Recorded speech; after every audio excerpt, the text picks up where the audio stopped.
You're listening to Civic Media. You can tune into any of our live shows on any radio station across the state with the Civic Media app. Find us in your phone's app store and listen anytime, anywhere. This is your WBZH Daily News Roundup for the Buzz of the North, 9:10 a.m. in Hayward.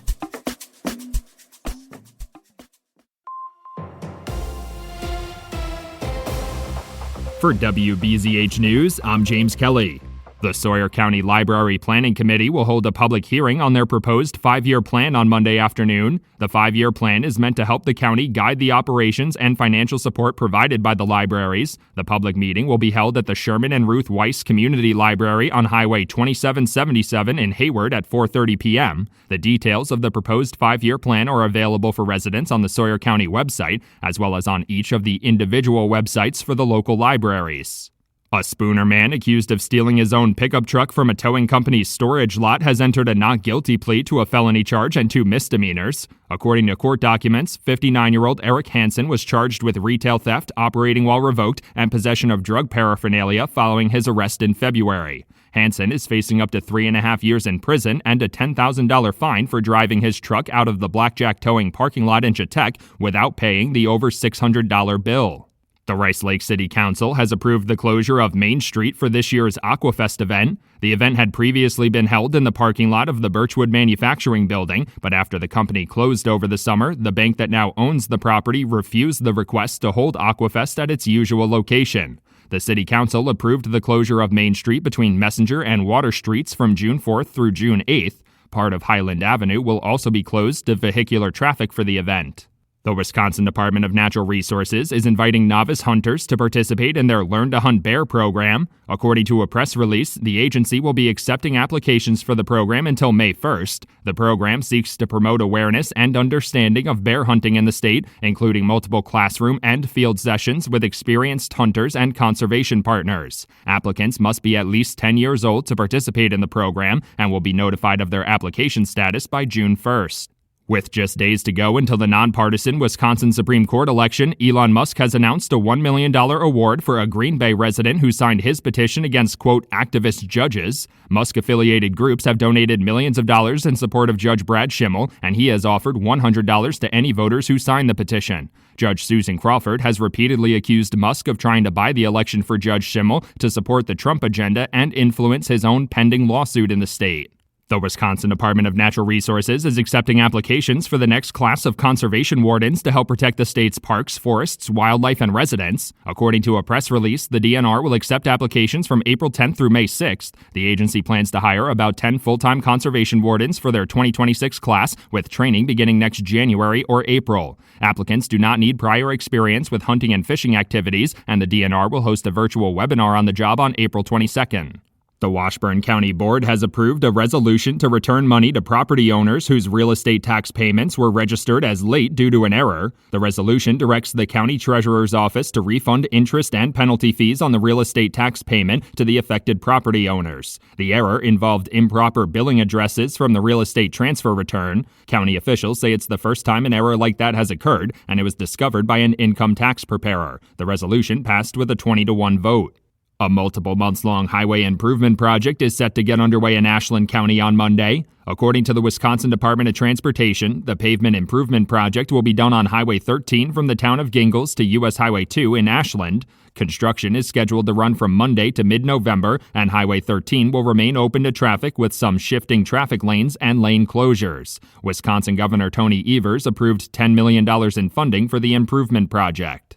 Wisconsin Attorney General Josh Kaul has announced the state has joined another lawsuit against the Trump administration. In a press release on Wednesday, Attorney General Kaul announced Wisconsin will join 22 other states in seeking a court order forcing the Trump administration to unfreeze essential funding from the Federal Emergency Management Agency. A preliminary injunction against the freeze was issued earlier this month, but the coalition of states claims the administration has continued to withhold that FEMA funding. Wisconsin Governor Tony Evers is working to support federal workers affected by job cuts from the Trump administration. The governor's office and the Department of Workforce Development have launched a new portal for fired federal workers and others displaced by those cuts to help them find similar employment opportunities with the state or in the private sector. Those workers will also get access to a number of virtual job fairs connecting them with local employers. Governor Evers called the mass firings reckless and a flagrant violation of the law. For WBZH News, I'm James Kelly. The Brewers lose to the Yanks. Hi, I'm Mike Clemens with sports. The Brewers losing 4-2 on opening day at Yankee Stadium. A positive was Vinny Capra getting the start at third base and hitting a home run on his first at-bat of the season. I thought it was a pretty special moment.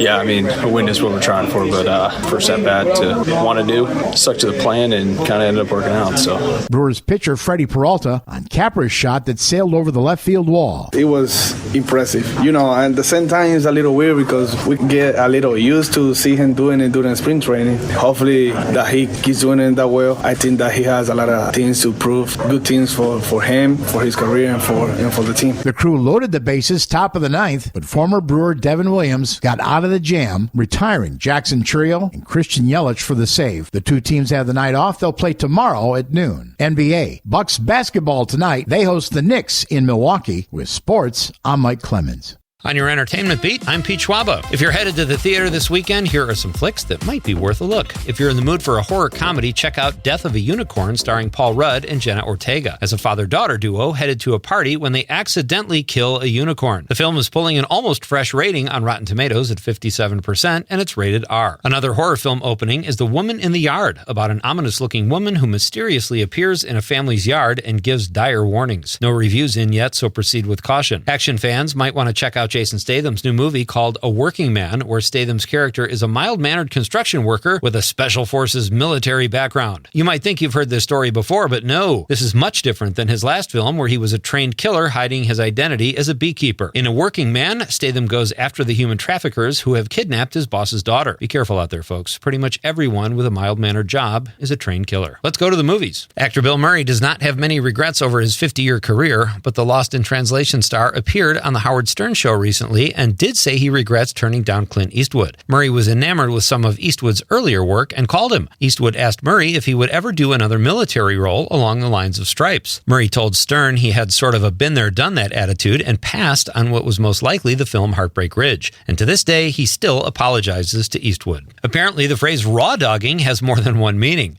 Actor Patrick Warburton has taken credit for creating the practice by way of his character Putty from Seinfeld. Raw dogging refers to a travel trend in which a passenger boards a flight with no form of entertainment and doesn't even sleep. They just sit there and stare like Putty did on Seinfeld. Sound fun? It might be until it drives Elaine crazy and she breaks up with you. Yellowstone appears to be birthing yet another spin-off. Luke Grimes will revise his role as Casey Dutton. There are no storylines available yet, but the show will be produced by MTV Studios. Other Yellowstone spin-offs include 1883 and 1923, which is currently in its second season on Paramount+. Another anticipated Yellowstone spin-off will star Cole Hauser and Kelly Riley as Rip and Beth. It does not yet have a title. Ageism is still alive in Hollywood, but it's not as bad as it used to be for women, according to actress Cate Blanchett. The actress recently told Business Insider that when she started in the biz, an actress had a shelf life of 5 years. In Blanchett's case, it probably doesn't hurt that she's an Oscar winner. The actress is in the midst of a 30-year run with no sign of let-up in sight. The Elizabeth star credits more women producers and writers in positions of power that are more likely to develop roles and content for women. For more showbiz fun, tune into Nightlight with me, Pete Schwaba, weeknights from 6 to 8 p.m. on the Civic Media Radio Network. It is going to be cloudy with scattered off-and-on showers likely today. We'll get to around 52 this afternoon with an isolated thunderstorm or two possible late this afternoon into this evening. Tomorrow, mostly cloudy with scattered rain mixing with and changing to snow by late tomorrow afternoon into tomorrow night. I'm meteorologist Sean Cable. Right now, it's 39. That's your WBZH Daily News Roundup from Civic Media. Subscribe to this podcast on Spotify, Apple, or wherever you find your podcasts. Find more news at buzzofthenorth.com. The national news cycle never stops, but it can be hard to find news about your local community. Civic Media is dedicated to providing quality local and state news coverage across Wisconsin. With the Civic Media app, you can get notifications about local stories that matter to you and your community. Find the free Civic Media app in your phone's app store and choose notifications from the menu to tell us what kind of news you want to hear about.